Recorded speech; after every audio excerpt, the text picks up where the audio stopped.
Assalamu alaikum warahmatullahi wabarakatuh. Welcome to my Shasno channel. Hi friends, எல்லாரும் எப்படி இருக்கீங்க? எல்லாரும் நல்லா இருக்கீங்கன்னு நம்புகிறேன். அல்ஹம்துலில்லாஹ் நாங்களும் நல்லா இருக்கிறோம். இன்ஷால்லா இன்னைக்கு ஜாலர் தோசை எப்படி செய்கிறது தான் பார்க்க போகிறீங்க. உங்களுக்கு நோம்பெல்லாம் எப்படி போயிட்டுருக்குன்னு சொல்லுங்கள். எங்களுக்கு நல்ல விதமாக போயிட்டுருக்கு. அல்ஹம்துலில்லாஹ்.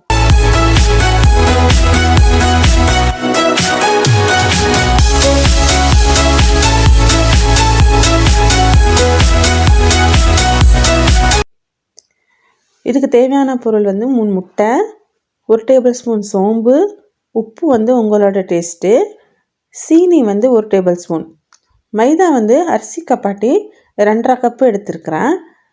அதே கப்பாட்டி தேங்காய் பாலையும் 2.5 கப்பு எடுத்துக்கோங்க. எனக்கு இந்தமாரி ரெடிமேடாக தேங்காய் பால் இங்கே கிடைக்கிறதுனால நான் இதை யூஸ் பண்ணுறேன்.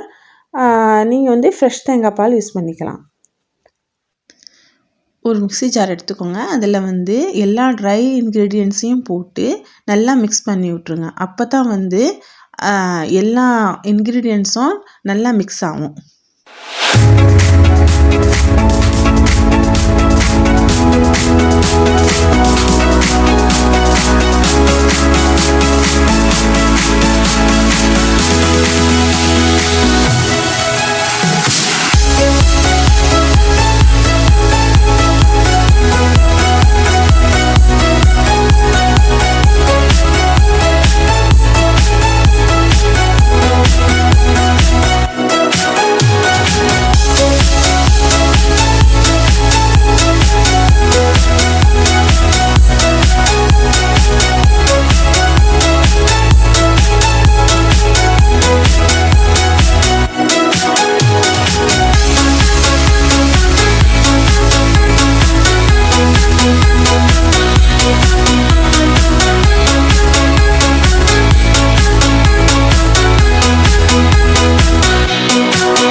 பிறகு 2.5 கப்பு தேங்காய் பால், 3 முட்டை அதிலே உடச்சி ஊற்றிட்டு நல்லா ஒரு வாட்டி கட்டி இல்லாமல் மிக்சியில் போட்டு பிளெண்ட் பண்ணி எடுத்துருங்க.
இந்தமாரி எல்லாமே மிக்ஸ் பண்ணதுக்கு பிறகு ரொம்ப கெட்டியாக இருக்கும். அப்போதைக்கு அதே அரிசி கப்பாட்டி 1 கப்பு தண்ணி எடுத்துக்கோங்க.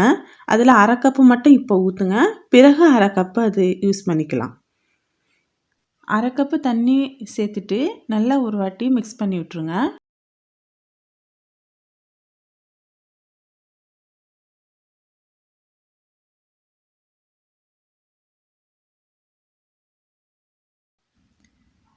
மிக்ஸ் பண்ணதுக்கு பிறகு ஒரு வடித்தட்டு எடுத்துக்கோங்க. நீங்கள் எதில் ஷிஃப்ட் பண்ணி போகிறீங்களா, இது கிண்ணியோ இல்லை இந்தமாரி பாக்ஸோ இல்லை பவுலோ, அதில் வடித்தட்டை வச்சு நல்லா குழம்பா இருக்கும், நல்லா வடிகட்டிக்கோங்க. ஏன்னா அதில் நம்ம சோம்புலாம் போட்டிருக்கோம்ல, அது ஜாலர் கோலையில் மாட்டக்கூடாது. அதனால் முடிஞ்சளவு 2-3 தடவை நல்லா வடிகட்டிக்கோங்க. கடைசியாக சோம்பு இருக்குமா, சோம்பு வடித்தட்டில் இருக்கும். அந்த அரை கப்பு தண்ணியை அந்த சோம்பு மேலே ஊற்றி அதோட ஃப்ளேவர் நல்லா இறங்குற அளவுக்கு கொஞ்சம் நல்லா கிண்டி விடுங்க அந்த ஸ்பூன் ஆட்டி.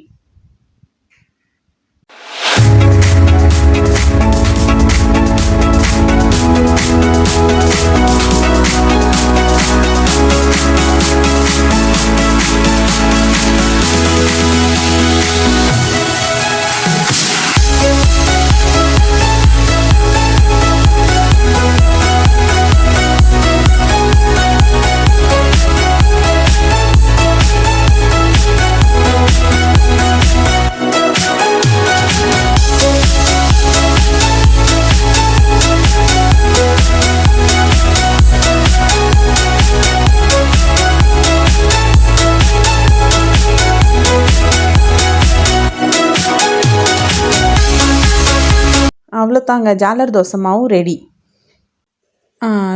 ஜாலர் தோசை மாவு வந்து ரொம்ப கெட்டியாக இருந்துச்சுன்னா நீங்கள் வெறும் தண்ணியை சேர்க்காம கொஞ்சம் தேங்காய் பாலையும் சேர்த்து கலந்துக்கோங்க.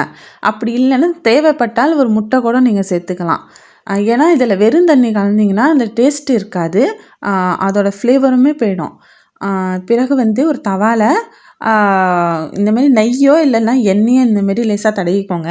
நீங்கள் எந்த இதில் தட்டில் வச்சிங்கனாலுமே தட்டுலேயும் லேசாக எண்ணெயோ இல்லைன்னா நெய்யை வந்து நீங்கள் வந்து தடவிக்கலாம். ஏன்னா கீழே ஒட்டாமல் இருக்கும். இந்த ஜாலர் கொல்லையில் ஒரு வாட்டி ட்ரை பண்ணி பாருங்கள், வீச வருதான்னு. அப்படி வீச வராதப்போ அந்தமாரி தண்ணியை கலந்து தேங்காய் பாலில் தண்ணியை கலந்து நீங்கள் வந்து வீசலாம். மாவு வந்து இந்த அளவுக்கு தான் குழம்பா இருக்கணும். ரொம்ப தண்ணியாகவும் இருக்கக்கூடாது, ரொம்ப குழம்பாகவும் இருக்கக்கூடாது. இந்த அளவுக்கு இருந்துச்சுன்னா நல்லா வீச வரும், அழகாக முட்டு முட்டாக இருக்கும். இல்லைனா வந்து ஒரு மாதிரியா மைதா தோசை ஊற்றுற மாதிரி ஒரு மாதிரியா சப்பையாக போயிடும்.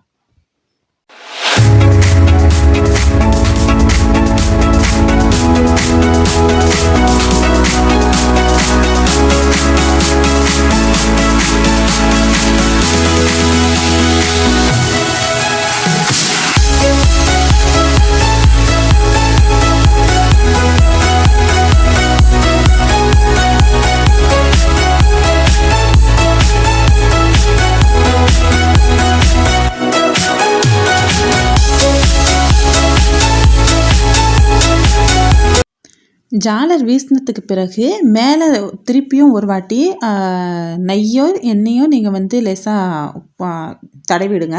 ஏன்னா வந்து காஞ்சி போயிடும் இல்லைனா. பிள்ளைகளுக்கு வந்து ஹார்ட் ஷேப்பில் கூட வீசலாம். என் மகன் வந்து ஹார்ட் ஷேப்பில் வீசி கொடுமாண்டுச்சு. இன்ஷால்லா நீங்களும் ட்ரை பண்ணுங்கள், பிள்ளைகள் நல்லா விரும்பி சாப்பிடுவாங்க. இந்த பிளாக் பிடிச்சிருந்தா லைக் பண்ணுங்கள், ஷேர் பண்ணுங்கள், சப்ஸ்கிரைப் பண்ணுங்கள்.